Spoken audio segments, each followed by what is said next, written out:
제가 지난주에 설교를 이렇게 하면서 우리가 지금 계속 하나님의 공의 그리고 하나님의 주권을 이야기했습니다. 다윗이 분명히 그 아들을 살리기 위해서 금식하며 엎드려 기도했을 하나님만 바라보고 기도하는 가운데 아이가 죽었다는 소식을 듣고 훌훌 털고 몸을 씻고 기름을 바르고 음식을 먹으며 지금 어디 왔냐면은 시름에 빠져 있는 밧세바를 위로하고라고 시작합니다. 위로했다라는 거예요. 하나님의 주권을 인정했던 그 다윗의 모습을 보면서 이 성경이 오늘 계속 우리에게 무엇을 가져다 주고 무엇을 지금 계속 말씀해 주시고자 하는지를 보는 가운데서 저도 여기에 한 번 더 놀라기 시작한 게 뭐냐면은 하나님의 공의를 우리가 얘기했잖아요. 하나님의 주권을 이야기했잖아요. 근데 하나님의 사랑을 또 얘기하고 있는 거예요. 기독교 전체적으로 봤을 때에 우리가 신학이 무엇이냐? 신학이라는 것은 신을 알기 위한 학문이라고 하잖아요, 우리가. 그냥 신학이 믿음 뜨거운 신학생들이 그냥 불 받아가지고 목회자 가려고 가는 신학이 아니라 신학이라는 자체는 신을 정확히 알고자 하는 학문을 뜻하는 거예요. 근데 신학의 완전 뼈다라고 할 수 있는 하나님은 누구신가?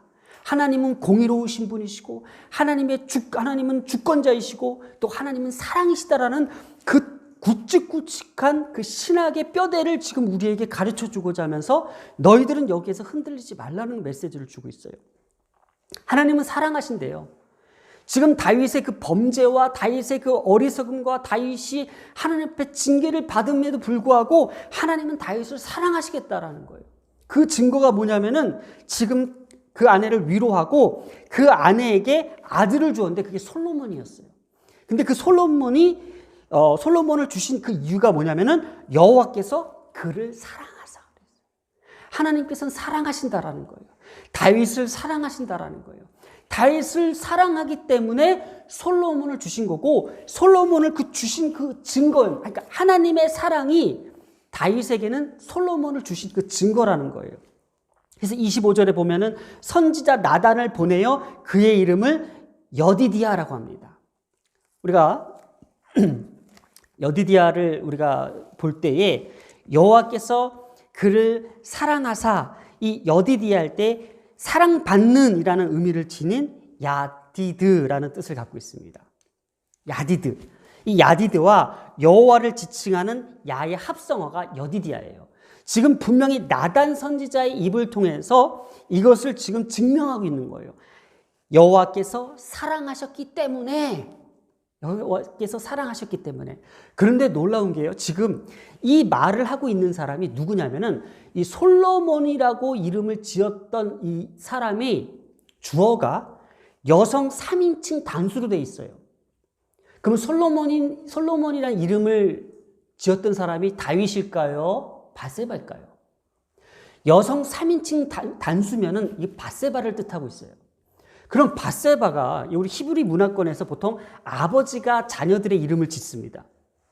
그런데 여기서 지금 하나님께서 다윗을 통하여 밧세바를 위로하셨고 그 위로를 받았던 밧세바가 그 입을 통해서 하나님께서 나를 사랑하시구나. 하나님께서 우리를 사랑하시구나라는 어떤 증거처럼 솔로몬이라는 이름을 지으면서 계속 지금 여호와께서 사랑하셨기 때문에 여호와께서 그를 사랑하사라고 지금 성경에서 지금 딱 얘기를 하고 있는 거예요.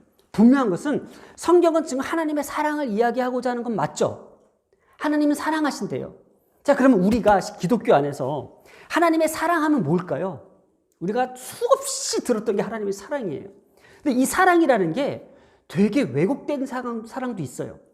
무조건 우리의 기도를 들으시고 우리의 소원을 들으시고 또 우리의 모든 만사 현통을 이루시며 우리에게 모든 것을 채워주시고 부어주시고 은혜를 내려주시는 그 사랑만이 진짜 사랑으로 생각하고 있잖아요. 때로는 우리의 고통과 아픔과 사망과 죽음과 그 어두움 속에서도 그 사랑을 우리가 느껴야 된다는 거예요. 그런데 오늘 본문이 좀 이상해요. 왜 그러냐면은 제가 24절, 25절을 아주 신중하게 읽었어요. 그러고 나서 제가 26절부터 27절, 28절, 29절을 쫙쫙 읽었어요. 왜 그랬을까? 잘 들으세요.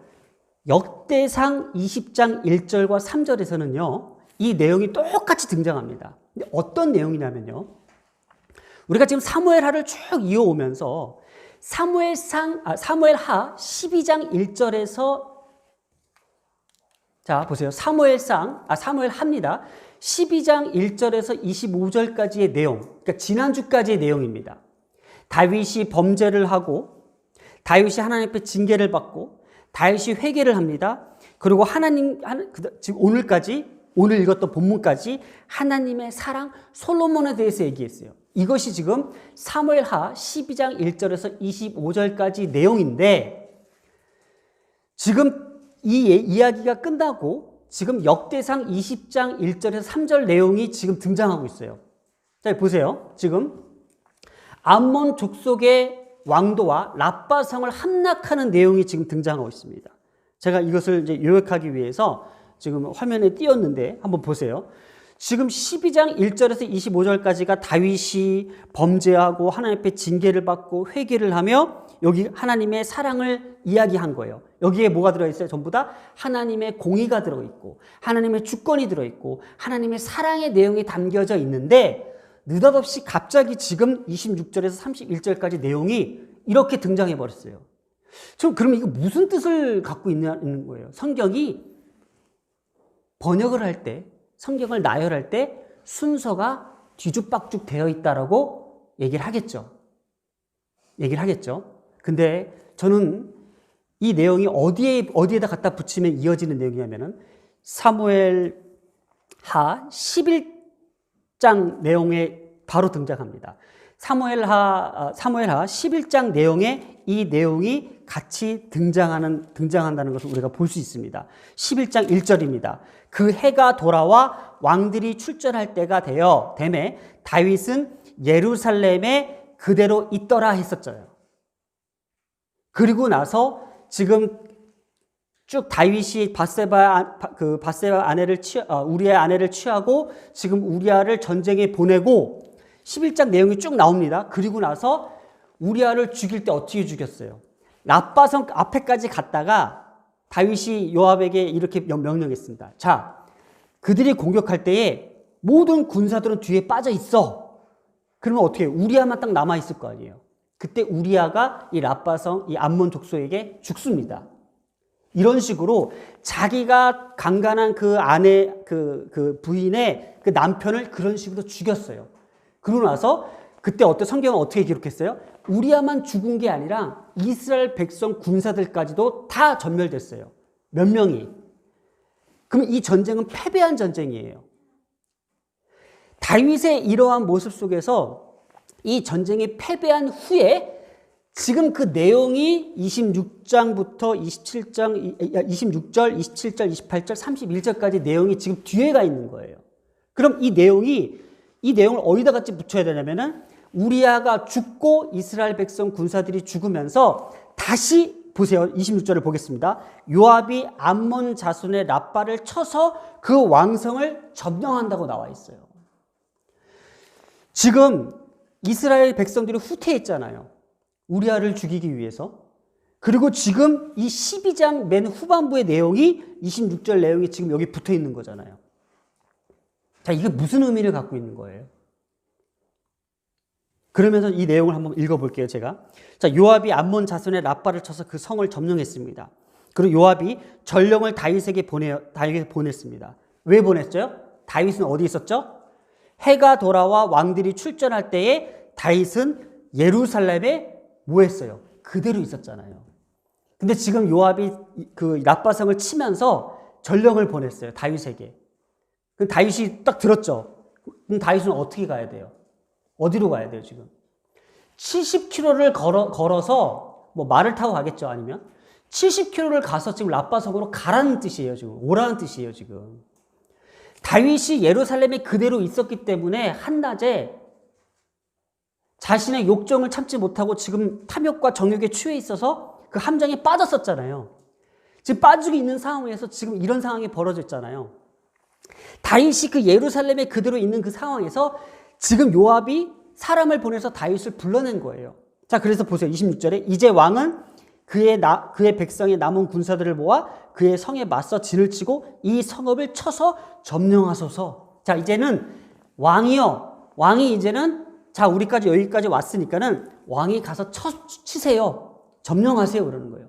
그리고 나서 다윗이 예루살렘에 그대로 있던 다윗이 70km를 와서 지금 그 라빠성을 치는 장면이에요. 이 얘기가 그렇게 이어가야 돼요. 그러면서 다윗이 모든 군사들을 모읍니다. 그리고 라빠로 가서 그곳을 쳐서 점령합니다. 그리고 그 왕의 머리에 보석에 박힌 왕건을 가져오니 그 중량의 금 한 달트라 다윗이 자기의 머리에 쓰니라. 자, 이겼어요. 하나님께서 다윗에게 승리를 주셨다라는 거예요. 범죄한 다윗에게, 죄에 빠진 다윗에게 하나님께서 다윗을 이기게 하셨다라는 거. 자, 그리고 나서 잘 들으세요. 나단 선지자가 다윗에게 와서 지금 하나님께서 당신의 이런 죄를 가만두지 않을 거다라고 얘기한 거예요. 당신의 아들이 죽을 거다. 그런 내용이 지금 계속 성경에서 우리가 지금 하나님의 공의, 하나님의 주권, 하나님의 사랑을 가져가잖아요. 자, 그러면 오늘 여기서 우리가 볼 수 있어야 되는 거예요. 왜 다윗이 회개하기 전에 지금 내용을 이 뒤에다 갖다 붙였을까? 하나님의 사랑을 얘기하고 있어요. 하나님의 공의와 하나님의 주권과 하나님의 사랑을 이야기하면서 그 이야기를 왜 뒤에다 갖다 붙였을까라는 의문을 우리가 갖고 있어야 돼요. 성경이 이걸 잘못 배열을 했을까요? 성경의 해석의 순서가 잘못된 건가요? 아니죠. 우리는 성경을 신뢰해야 되잖아요. 근데 이 사랑이라는 내용을 가지고 왜 이 뒷부분을 가져다 붙였을까라는 거예요. 하나님은 다윗이 회개하기 전에, 다윗을 징계하기 전에, 다윗의 하나님께서 공의와 주권과 사랑을 이야기하기 전에 하나님이 이미 다윗을 그 전쟁에서 간섭하셨어요. 그게 뭐냐면 하나님의 사랑이었던 거예요. 왜 하나님은 다윗을 범죄한 그에게 회개하기도 전에 하나님이 다윗에게 이 승리를 안겨다 주었는지를 우리가 볼 수 있어야 돼요. 또 이 와중에 이렇게 태클 거는 사람들이 있어요. 뭐냐면은, 이건 요압이 다 전쟁을 이끌어 갔고, 요압이 능력이 있었기 때문에 다윗이 이길 수 있을 거야 라고 얘기를 할 수 있어요. 그러나 우리가 성경적 관점에서는 모든 전쟁은, 이스라엘의 모든 전쟁은 하나님의 통치와 하나님의 주권과 하나님의 손에 달려있다고 우리가 알고 있어야 돼요. 개인의 능력과 군사의 힘이 아니라 제가 그때 얘기했죠. 이 라빠성이 갖고 있는 의미가 뭔지 알아요? 여호수아 때도 이 라빠성을 점령하지 못했어요. 모세가 여호수아에게 얘기했을 때 이 라빠성을 암몬 족속을 점령하라고 그랬어요. 근데 왜 점령하지 못했냐면은 성경은 이러죠. 이 암몬 족속의 이 라빠성이 견고해요. 뒤에 물이 흐르고 그리고 절대로 이 암몬 족속들이 이 라빠성을 빼앗기지 않으려고 했어요. 그래서 여호수아 때도 암몬 족속가 그냥 화침만 맺었던 거예요. 그러나 하나님께서는 모세를 통해서 점령하라고 했었어요. 가나안 땅을. 그러니까 이 점령을 누가 했어요? 하나님께서는 다윗을 통해서 점령하고자 하는 거예요. 자, 그러면은 하나님께서는 이 전쟁에 의해서 간섭하셨습니까? 안 하셨습니까? 이건 하나님의 손에 달려있는 주권과 하나님의 손에 달려있는 전쟁이기 때문에 하나님은 다윗을 사랑하시고 하나님은 다윗을 사랑하셨기 때문에 이 전쟁을 이기게 하셨다는 그 내용을 담고 있어요. 그러면 하나님은 회개도 아직 하지 않았던 다윗에게, 그리고 이렇게 하나님 잔인하게 우리아를 죽이면서까지도 이 전쟁을 망치려고 했던 다윗에게 왜 끝까지 하나님은 그 약속을 놓지 않았을까? 무슨 약속이 있었길래? 바로 사무엘하 7장에 있었던 하나님과 다윗의 언약이 있었다라는 거예요. 그 언약이 뭐냐면 7장 9절입니다. 제가 뒤에 나오죠, 지금. 화면에 나옵니다. 한번 보세요, 화면을. 7장 9절에 뭐예요? 내가 가는 모든 곳에서 내가 너와 함께 있어 내 모든 원수를 내 앞에 멸하였은즉 땅에서 위대한 자의 이름같이 내 이름을 위대하게 만들어주리라. 또 사무엘하 7장 11절에 너를 모든 대적에게 벗어나 평안하게 하리라. 이것이 하나님께서 다윗과 한 약속이었습니다. 하나님 앞에 순종하며 하나님의 말씀을 그렇게 따랐던 다윗과 맺었던 그 언약을 하나님께서 지키고자 하는 것은 뭐예요? 다윗을 사랑하셨기 때문이에요. 다윗을 정말 사랑하셨기 때문에. 그러면서 오늘 하나님의 사랑을 지금 성경은 이야기하고 있습니다. 본문으로 다시 한번 보겠습니다. 본문에 보면은 여호와께서 그를 사랑하사, 이는 여호와께서 사랑하셨기 때문에. 이 내용을 담겨져 있는 의미가 뭘까? 자, 이거를 보면서 제가 느꼈어요. 오늘의 메시지가 우리가 알지 못하는 하나님의 그 사랑이 있다라는 거예요. 우리의 상식으로는요, 우리가 회개를 하고 하나님 앞에 그 용서를 받고 하나님의 은혜를 받아서 사랑을 받고 그 다음에 이 뒤 내용이 다윗이 전쟁에 나갔더니 승리했다라고 얘기가 나올 수가 있어요. 이 본문만 그대로 해석을 하면은 하나님께서 우리 다윗이 보세요. 하나님의 공의와 주권과 사랑을 다 입고 26절부터 31절까지 자, 하나님께서 이 모든 것을 용서하시고 다윗이 라빠성을 쳐서 승리했다라고 끌고 가는 메시지가 오늘 한국 교회 기독교의 메시지예요. 근데 성경은 그 순서대로 되어 있지 않잖아요. 자, 다시 한 번만요. 회개를 하고 하나님의 주권을 인정하고 하나님의 그 사랑을 받았더니 이런 결론을 맺었다라고 하는 게 한국 기독교의 메시지예요. 그러나 성경의 순서는 그거 아니에요. 회개도 하기 전에 이미 그 전쟁에서 다윗을 하나님은 사랑하셨기에 그 약속을 지키시기 위하여 이러한 전쟁의 결과를 갖고 있는 거예요. 이게 뭐냐면은 우리가 알지 못하는 그 하나님의 그 사랑, 그 심령이에요. 우리가 알고 있는 하나님은 어떤 하나님이에요? 만사 형통하는 분이에요. 기도하면 다 들어주세요. 기적도 일으켜주세요. 이게 우리가 알고 있는 하나님이에요. 그러나 우리가 알지 못하는 그 하나님이 있다라는 거, 그게 바로 오늘 메시지잖아요. 우리의 자녀들이 부모의 그 사랑을 다 알지 못해요. 제가 우리 안익영 권사님과 이제 만남이 자주 있었을 때에 아주 좋은 아주 카페에 가서 이제 브런치를 먹기 위해서 갔는데 이제 소개를 받았죠. 이제 이한숙 권사님이랑 이제 우리 안익영 권사님이 거기 브런치가 너무 좋아, 맛있어. 그래서 이제 저를 이제 목사님 좀 드시게 하고 싶어서 이제 저를 이제 데리고 갔어요. 그래서 이제 아침 일찍 가서 이제 브런치를 먹는데 이제 샌드위치가 나왔어요. 연어 샐러드 샌드위치가. 그래서 안익영 권사님이 이러시는 거예요. 이거 이소가 연어 샐러드를 좋아한대요. 그래서 이거를 다 못 드시고 그걸 반으로 잘라서 포장을 해서 가져가시는데, 근데 그때 시간대가 보면 11시란 말이에요. 그러면 이소가 이제 학교 급식을 먹고 이제 집으로 돌아오면 3시쯤 된다라는 거예요. 그러면 그걸 3시에 먹이겠다고 그거를 꽁꽁 싸매고 있는 거예요. 그래서 혹시 상하진 않을까 뭐 그런 생각도 드는데도 그 할머니의 마음은 뭐가 있을까요? 그 자식을 사랑하는 마음. 윤소는 이런 빵을 좋아해, 이소는 이런 빵을 좋아해. 그래서 빵을 주워 담으면서 애들 학교 갔다 오면 먹이려고, 간식으로 먹이려고 그걸 주섬주섬 싸는 모습을 보면서 우리 윤소랑 이소는 그 할머니의 마음을 모르잖아요. 할머니의 그 사랑을 모르는 거예요. 그러나 그 할머니 그 자체는 그 자식을 향한 그 사랑이 너무나도 우리를 뛰어넘고 있는 거예요. 근데 우리는 뭐예요? 아주 건방지게 하나님의 사랑을 다 알고 있다고 얘기해요. 하나님은 이런 분이시야. 하나님은 이런 분이시야 라면서 우리가 침 튀기면서 얘기하잖아요. 천만의 말씀. 우리가 그렇게 하나님을 단정 지을 수 있을까요? 얼마나 위선적이고 교만한지 몰라요. 이 본문만 봐도 이렇게 해석하면 하나님께서 사랑하셨기 때문에 다윗에게 승리를 주셨다라고 가져오면서 하나님은 사랑이신다 얘기하는 아니요. 이미 다윗은 회개도 하기 전에 나단 선지자가 찾아오기도 전에 이미 역대상 20장 1절에서 3절에서 밝히듯이 다윗에게 하나님은 그 승리를 약속하셨던 것은 사무엘하 7장에 그 약속의 언약이 있었다라는 거예요. 하나님 다윗과 그 맺어진 그 사랑의 약속이, 그 언약이 있었기에 다윗에게는 하나님께서는 미운 자식이지만, 정말 미운 새끼지만 이 전쟁을 다윗의 손을 통해서 승리케 하셨다라는 거예요. 목적이 암몬 족속을 치는데 목적이 아니었어요.